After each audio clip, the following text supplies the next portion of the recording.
طلباء و طالبات السلام علیکم۔ آج کا لیکچر کراچی بورڈ کے طلباء و طالبات کے لیے ہے جو سیکنڈ ایئر کے اسٹوڈنٹس ہیں، اور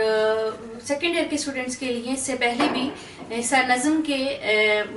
مرکزی خیال آپ کو شیئر کیے گئے ہیں۔ آج بھی ایک نظم ہے ہمارا ٹاپک، اور اس کا مرکزی خیال آپ کو پیش کرنے سے پہلے میں نظم کے اشعار آپ کو سنانا چاہوں گی۔ یہ نظم اشعار کے اعتبار سے بھی بہت اہم ہے، اور اس کا ٹاپک بھی کافی اہم ہے، جو کہ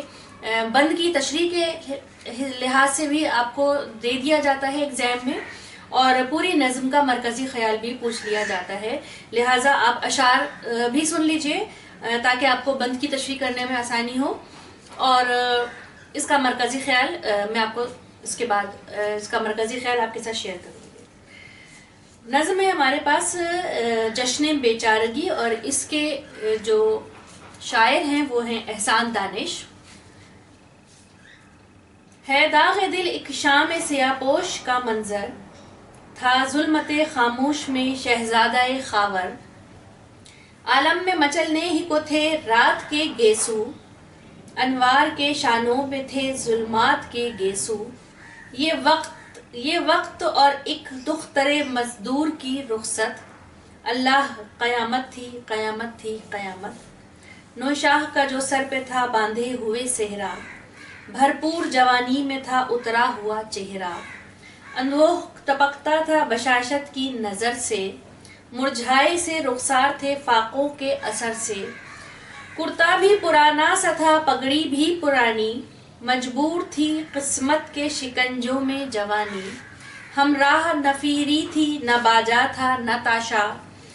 آنکھوں میں تھا بے مہری عالم کا تماشا، مجمع تھا یہ جس خستہ و افسردہ مکاں پر، تھا بھیس میں شادی کے وہاں عالم محشر، دالان تھا گونجا ہوا رونے کی صدا سے، ایک درد ٹپکتا تھا عرقناک ہوا سے، اماں کی تھی بیٹی کی جدائی میں یہ حالت، چیخوں میں ڈھلے جاتے تھے جذبات محبت، تھا باپ کا یہ حال کہ اندوہ کا مارا، اٹھتا تھا تو دیوار کا لیتا تھا سہارا، لڑکی کا یہ عالم تھا کہ آپے کو سمیٹے، گڑیا سی بنی بیٹھی تھی چادر کو لپیٹے،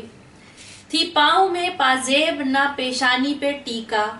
اس خاکہ افلاس کا ہر رنگ تھا پھیکا،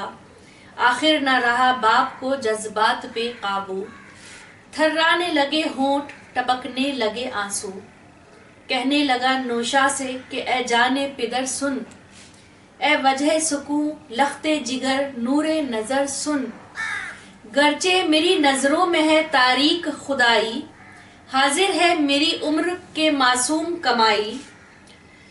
اس سانولے چہرے پہ تقدس کی ضیا ہے، یہ پے کرے عفت ہے یہ فانوس حیا ہے، اس کے لیے چکی بھی نئی چیز نہیں ہے، بیٹی ہے میری دختر پرویز نہیں ہے، غربت میں یہ پیدا ہوئی غربت میں پلی ہے، خودداری و تہذیب کے سانچے میں ڈھلی ہے، زنہار یہ زیور کی تمنا نہ کرے گی، ایسا نہ کرے گی کبھی ایسا نہ کرے گی، شکوہ اسے تقدیر کا کرنا نہیں آتا، ادراک کی سرحد سے گزرنا نہیں آتا، ہے صبر کی خوگر اسے فاقوں کی ہے عادت، ماں باپ سے پائی ہے وراثت میں قناعت، اس کی بھی خوشی ہوگی تمہاری جو رضا ہو، تم اس کے لیے دوسرے درجے پہ خدا ہو، پھر آ کے یہ بیٹی سے کہا نرم زباں سے، بچی میری رخصت ہے تو اب باپ سے ماں سے، امید ہے ہر بات کا احساس رہے گا، ماں باپ کی عزت کا بہت پاس رہے گا، اے جانے پدر دیکھ وفادار ہی رہنا، آئے جو قیامت بھی تو ہنس کھیل کے سہنا، دل توڑ نہ دینا کہ خدا ساتھ ہے بیٹی، لاجس میری داڑھی کی تیرے ہاتھ ہے بیٹی۔ یہ جو نظم ہے سیکنڈ ایئر کے طلباء و طالبات کی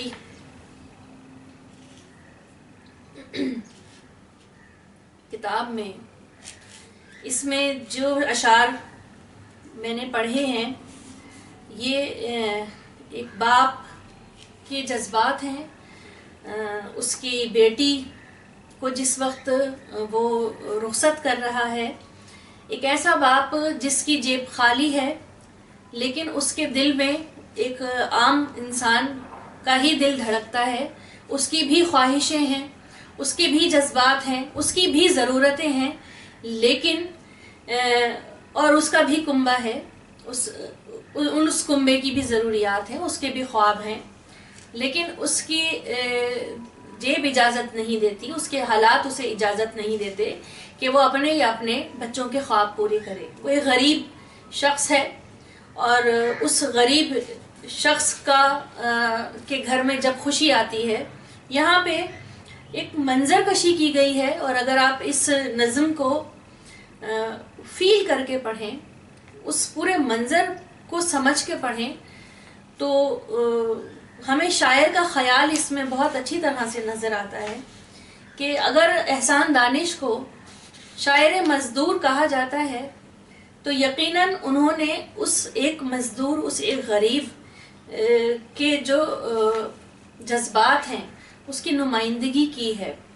وہ اس کا حق ادا کیا ہے. ایک غریب آدمی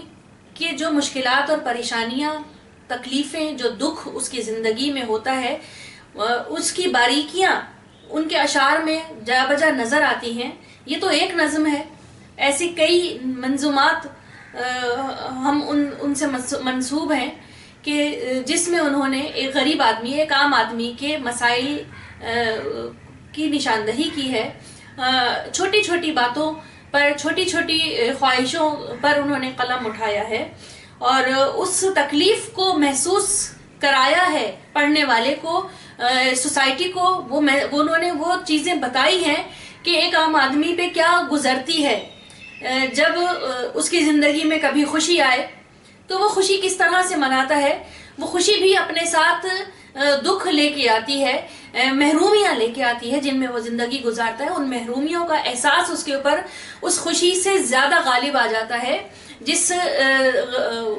محرومی میں وہ زندگی گزار رہا ہوتا ہے. اور جب وہ اپنے ہاتھوں کو بندھا ہوا محسوس کرتا ہے تو وہ اور دکھی ہو جاتا ہے، بجائے اس کے کہ وہ اپنی خوشی کو انجوائے کرے، بجائے اس کے کہ وہ اپنی خوشی کے ایک ایک لمحے کو محسوس کرے، ان کو یادگار بنائے. وہ اس کے لیے اور تکلیف دہ ہو جاتے ہیں، وہ اس کو اور کرب میں مبتلا کر دیتے ہیں. ایک غریب آدمی کے گھر میں جب خوشی آتی ہے اور وہ اپنی بیٹی کا عقد کرنے جا رہا ہوتا ہے، اپنی بیٹی کو رخصت کرنے جا رہا ہوتا ہے، ایک مزدور جب اپنی بیٹی کو رخصت کرنے جا رہا ہوتا ہے تو پھر اس وقت وہ خالی ہاتھ ہے، اس وقت اس کے پاس کچھ نہیں ہے. یہاں پہ پوری جو منظر کشی کی گئی ہے، ایک باپ، ایک غریب باپ کس طرح سے وہ تقریب، اس تقریب میں وہ اپنے جذبات کا اظہار کر رہا ہے، کس طرح سے وہاں پہ یہ بیان کیا گیا ہے کہ وہ دولہا جو اس لڑکی کے باپ ہی کی حیثیت کا ہے، یعنی اس لڑکی کا گھر تبدیل ہو رہا ہے لیکن اس کی حیثیت تبدیل نہیں ہو رہی. وہ بھی ایک غریب لڑکا ہے، اس کے پاس بھی شادی کے دن بھی پہننے کو نیا لباس نہیں ہے. گھر میں جو ماحول ہے وہ افسردگی کا ماحول ہے. بیٹی رخصت کی جا رہی ہے، اس کا غم بھی ہے، اور بیٹی خالی ہاتھ رخصت کی جا رہی ہے، اس کا غم بھی ماں باپ کے اوپر اس سے زیادہ ہے کہ وہ اپنی بیٹی کو اپنی حیثیت کے حساب سے بھی کچھ دینے کے لائق نہیں ہے، سوائے اس کے کہ جس وقت وہ شرمندگی محسوس کرتا ہے اور اپنے داماد سے، یعنی دولہا سے لڑکی کا باپ مخاطب ہے کہ میں تمہیں اپنی نور نظر دے رہا ہوں، یہ تم سے کبھی فرمائش نہیں کرے گی، یہ تم سے کبھی تقاضے نہیں کرے گی، یہ تم سے کبھی چیزیں نہیں طلب کرے گی، یہ زیور کی طلبگار نہیں ہے، اس کے لیے کام کاج کوئی نئی چیز نہیں ہے. تمام جو اشعار یہاں پہ بیان کیے گئے ہیں یہ ان کا خلاصہ یہی ہے